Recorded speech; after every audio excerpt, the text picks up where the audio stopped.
Hey, so welcome to my Prissy handle tutorial. You cut 2 strips of leather that are 3.5 by 20 inches long. I like to skive those, and then we're going to draw a line down the middle and run double-sided tape on either side of that line and fold the handles in, leaving a gap in the center so that they can fold together well. And then you will need a square of leather, also skived, that is 1.75 inches wide and 3.5 inches long.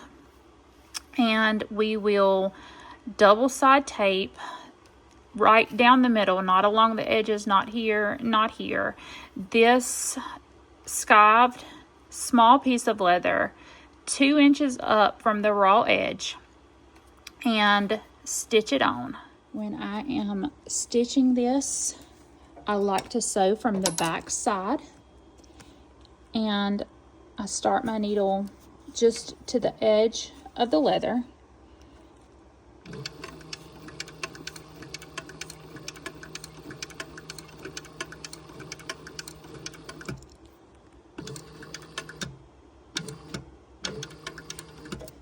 When I get here close to the edge, sometimes it comes out evenly, sometimes I have to hand rotate, and then I turn.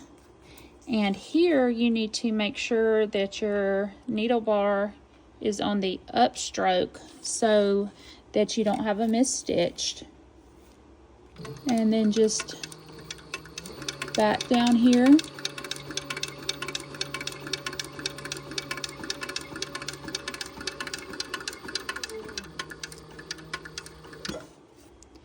Again, turn, make sure I'm on the upstroke.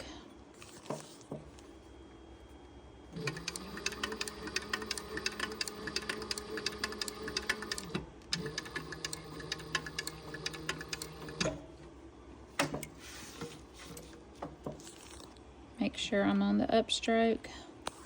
And at this point, I like to pull this edge through and tie it off so that my knot will be done when I come to this corner to pull back through and tie off. Once this is finished, I lay the leather flat and then hammer, and it helps it not look like it's the back side of the stitches. Now we will run a piece of double-sided tape between these interior squares and fold it together.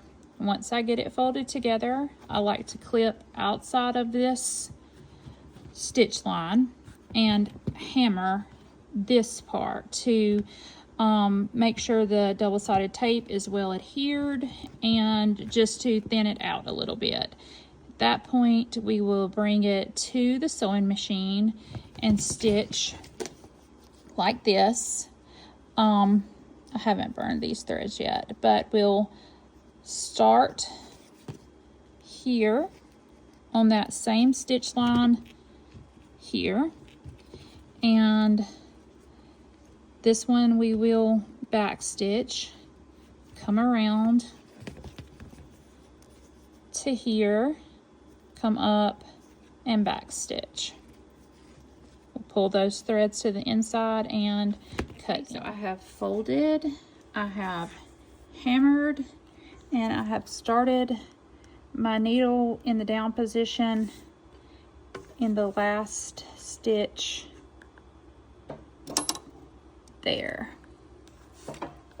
So I'm just going to sew along this same stitch line, and then when I get to the end, I'm going to turn my material instead of using the reverse lever, because I just find that that gives me a prettier stitch on both sides.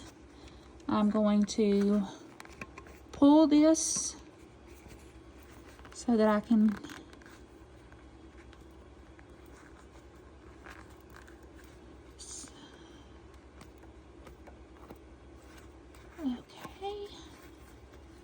go.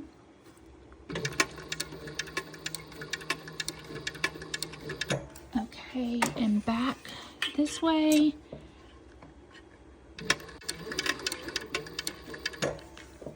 And then I'm going to have to rotate that by hand to get it exactly in the same position. Here, I've already made sure that my needle is on the upstroke, and I'm just going to sew down.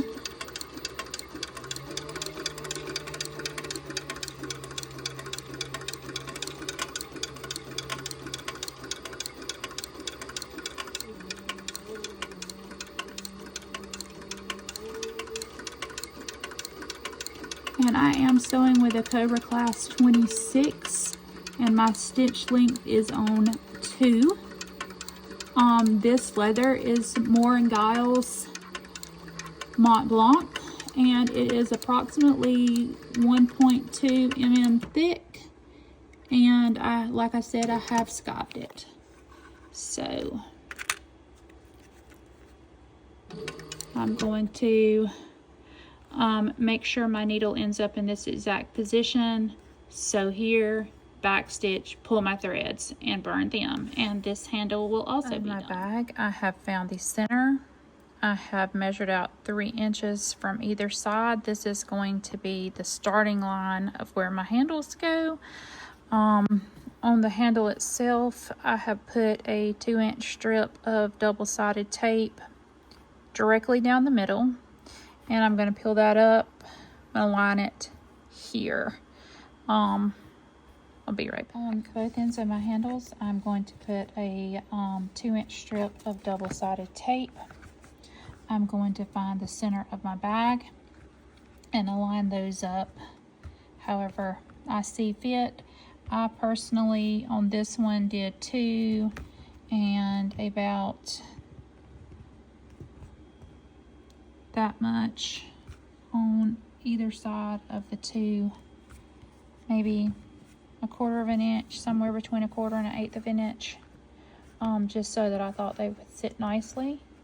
And then I'm going to go to the machine and sew a square here.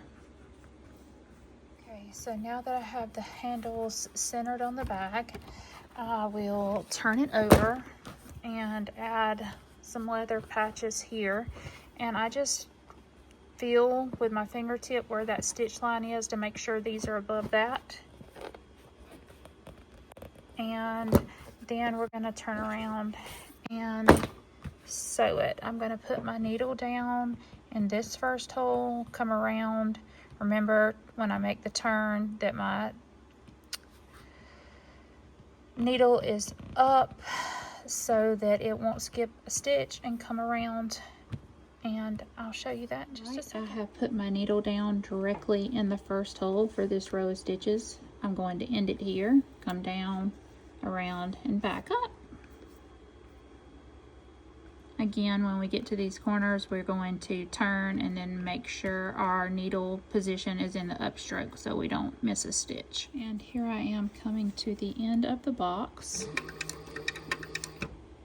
And I am going to ensure that my final stitch ends in that very last hole, which it was a tad short. So I'm going to bring it up and line this up just right. So, so that it's right there in that final hole. I'm going to complete my stitch, pull my work out, and then tie everything off at the back.